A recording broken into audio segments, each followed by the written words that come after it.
রাতের বেলা দর্শক একটা সুখবর, ব্রেকিং নিউজ তো বটেই। সেটা হচ্ছে ডিএমপির সাবেক কমিশনার আসাদুজ্জামান মিয়া আটক হয়েছে র্যাবের জালে। র্যাব এই প্রথম আটক করলো পুলিশের একজন ভ্রষ্ট এবং নষ্ট কর্মকর্তাকে। মহাখালী থেকে তাকে গ্রেপ্তার করেছে র্যাব। আমার সামনে দর্শক টেলিভিশনের স্ক্রলে দেখছি ব্রেকিং নিউজ। খিলগাঁও থানার একটি মামলায় আটক দেখানো হয়েছে তাকে।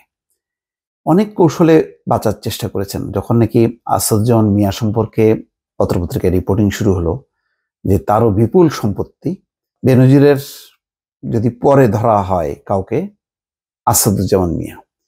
এবং যখন নাকি কর্মরত ছিল, আসাদুজ্জামান মিয়ার বডি ল্যাঙ্গুয়েজ বক্তব্য শুনেছেন কেউ? ইউটিউবে আছে, সার্চ দিয়ে শুনেন। আরেকজন রাজনীতিক। শুধু তাই না, দ্বাদশ জাতীয় সংসদ নির্বাচনে ফরিদপুর অঞ্চলে রীতিমতো আব্দুর রহমান, আওয়ামী লীগ নেতা, তার পক্ষে সে গাড়ি নিয়ে নামে। তখন সে অলরেডি এলপিআর থেকেও গাড়ি নিয়ে প্রচার অভিযান চালায় এবং নির্লজ্জভাবে, কোনো রকম রাগ ঢাক নেই।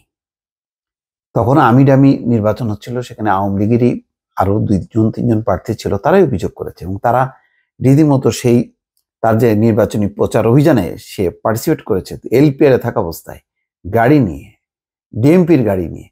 সেই ছবিও ছাপা হয়েছে। কিন্তু তখন কে বলবে? সব তো নিজেরা, কেউ কিছু বলেনি।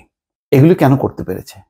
তো অঢেল সম্পত্তির কোনো শেষ নেই। তারপরে যখন নাকি তার কত ফ্ল্যাট আছে, কোথায় কি আছে, যখন বের হতে শুরু করলো, তখন খুব দ্রুত বেগে সে দেশের বাইরে ছিল, দেশে এসে এগুলি বেশ ম্যানেজ করে ফেললো। তারপরেও বেশ কিছু টেলিভিশন নিউজ করেছে, যেমন আমি দেখছিলাম ইউটিউবে, তাকে নিয়ে যে রিপোর্টগুলো, কি আসাদুজ্জামান মিয়াই ডুবালো পুলিশকে। নারী পুলিশ কর্মকর্তার সঙ্গে তার যে টেলিফোনের সংলাপ, সেটা ফাঁস। তোমাকে আদর করতে চাই, নারী পুলিশ কর্মকর্তাকে আসাদুজ্জামান। বিপুল সম্পদের হিসেব নিজেই জানে না। জমি, জুয়েলারি কোম্পানি, জাহাজ সবই আছে আসাদুজ্জামান মিয়ার। আসাদুজ্জামান মিয়া 1000 কোটি টাকার মালিক। ফরিদপুর গোপালগঞ্জের পুলিশ কর্মকর্তাদের কপাল বটে। ওই যে বেনজির আহমেদ, আমি বলছিলাম যে আরো যদি কিছুদিন সে চাকরি বাকরিতে থাকতো, তাহলে তার যে সম্পত্তির হিসাব, সেগুলি আমি বলছিলাম যে এগুলি কি একটা জোড়া লাগালে একটা ছোটখাটো একটা উপজেলা হবে কিনা, সেরকম অঢেল। তাদের অল্পতে হয় না, তাদের শত শত বিঘা, হাজার হাজার বিঘা বা একর জমি থাকতে হয়। প্রচুর। একসঙ্গে গুলশানে মানে লটে 4টা ফ্ল্যাট কিনে ফেলে। টাকার অভাব নেই, শত শত কোটি টাকা। তো তার একটা ছোট ভাই, একটু মানে আসাদুজ্জামান মিয়া, প্রচুর রিপোর্ট তার নামে।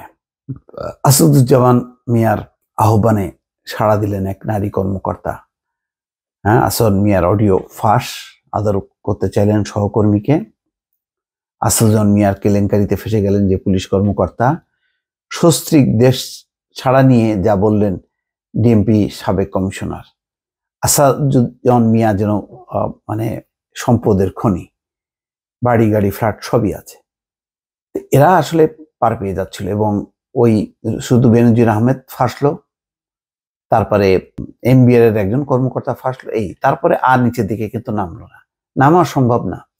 আওয়ামী লীগের সময় এই যারা রাজনৈতিকভাবে খুব বিখ্যাত, এই আসাদুজ্জামান মিয়া বলেন, মনির বলেন, তারপরে হারুন বলেন, হাবিব বলেন, সবাই কোটি কোটি টাকার মালিক। এদের টাকা পয়সার কোনো শেষ নেই।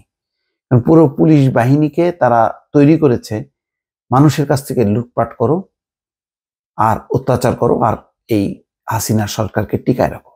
শেখ হাসিনারও কোনো আপত্তি নেই, তুমি লুটপাট যা খুশি তাই করো, কোনো সমস্যা নেই, শুধু ক্ষমতায় আমাকে রাখলেই হবে।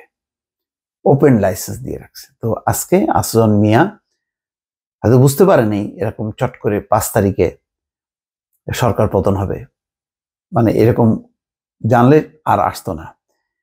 তো শেখ হাসিনাও নিজেও তো মনে করেন এত কনফিডেন্ট ছিল যে আগের দিন তার লেসপেন্সারদের যে বলবে যে পালাও, আমার দিন শেষ, সেটা বলারও সুযোগ পায়নি। আর বললে তো সে নিজেই জানতো যে সাথে সাথে মানে খালি হয়ে যেত এবং সে আরো বিপদে পড়তো। তো সুতরাং সে নিজে বিপদ থেকে উদ্ধার হয়েছে।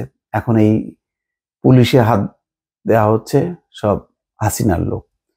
বায়তুল মোকাররমের খতিব পর্যন্ত পালায় যায়, এমন অবস্থা করছে। গণমাধ্যম এগুলো সবে একটা এজেন্ট, বিভিন্ন জনের নাম আসে, এদের প্রচুর টাকা পয়সার মালিক, দালালি করে এজেন্ট।